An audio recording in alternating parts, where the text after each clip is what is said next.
All right, so we're taking a deep dive into some pretty heavy stuff today. We've got this collection of search terms, and right off the bat, it's clear we're dealing with a stabbing incident. Looks like it happened at a track meet in Frisco, Texas.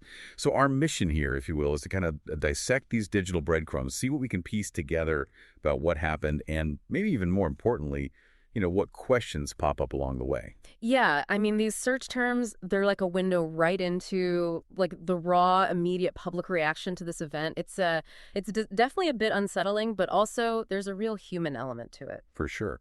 And like right away, two names keep popping up, Austin Metcalf and Karmelo Anthony. And actually the exact phrase, Karmelo Anthony stabbed Austin, Yeah. that comes up a lot. So, it kind of paints a pretty clear picture of a possible confrontation. It does seem to suggest that, yeah.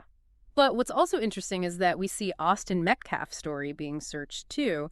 It makes you wonder if people are digging for more context. Like, was he someone known in the community before this happened? Like, did this incident maybe stem from something deeper? That's a really good point. I hadn't even thought about that.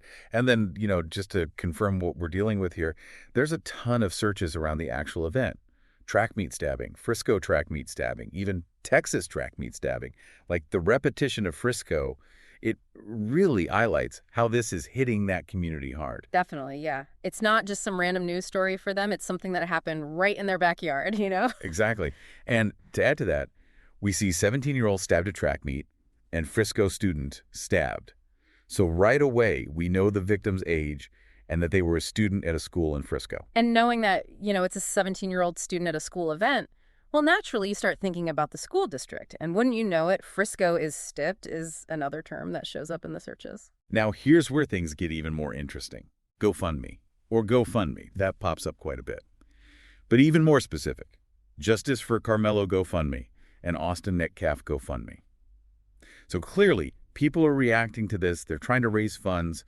And it seems like maybe for both individuals involved. The fact that there are potentially GoFundMe campaigns for both the alleged assailant and the victim, that really jumps out at me. It suggests a community that's not jumping to conclusions. Maybe they're trying to support everyone affected, regardless of what went down, which, that adds a whole other layer of complexity to this. It's not just a clear-cut good guy, bad guy situation. Yeah, it definitely makes you think.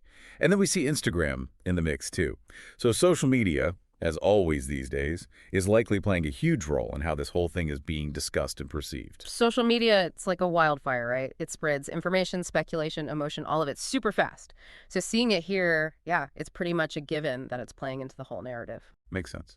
Oh, and one more name we should mention, Hunter Metcalf. It's probably safe to assume that's a family member of Austin Metcalf, maybe a brother or something. Yeah, that's a fair guess. It's a reminder that situations like this, they don't just impact the individuals directly involved. It ripples out to their families, their friends, the whole community, really. Absolutely. And one final thing I noticed, the search for Frisco stabbing today. So this all went down really recently, like right around the time these searches were happening. So this is a story that's still unfolding, There's probably more information to come, more details to uncover. So just to recap real quick, what we've gathered here is that a 17-year-old student was stabbed at a track meet in Frisco, Texas. Austin Metcalf and Karmelo Anthony seem to be at the center of it all. There are searches suggesting Anthony might have stabbed Metcalf. But what's really striking is that there's a chance people are raising funds for both of them.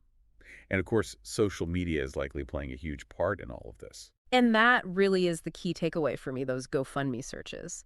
They point to a divided community response, which just makes you wonder, what led to this incident in the first place? And how are different members of the community defining justice in light of this tragedy? Yeah, that's a really good question to consider.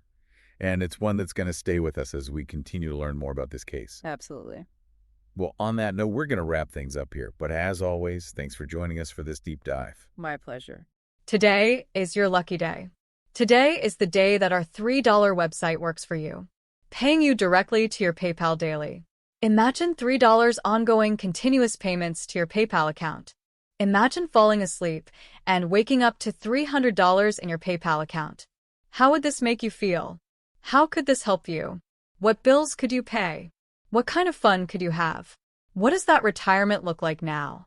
All for a one-time payment of $3. This website is DFY done for you, fully built and completely hosted, and never stops collecting payments for you. You have spent $3 on coffee on a regular, but that coffee won't help you create multiple streams of income. Click the link below.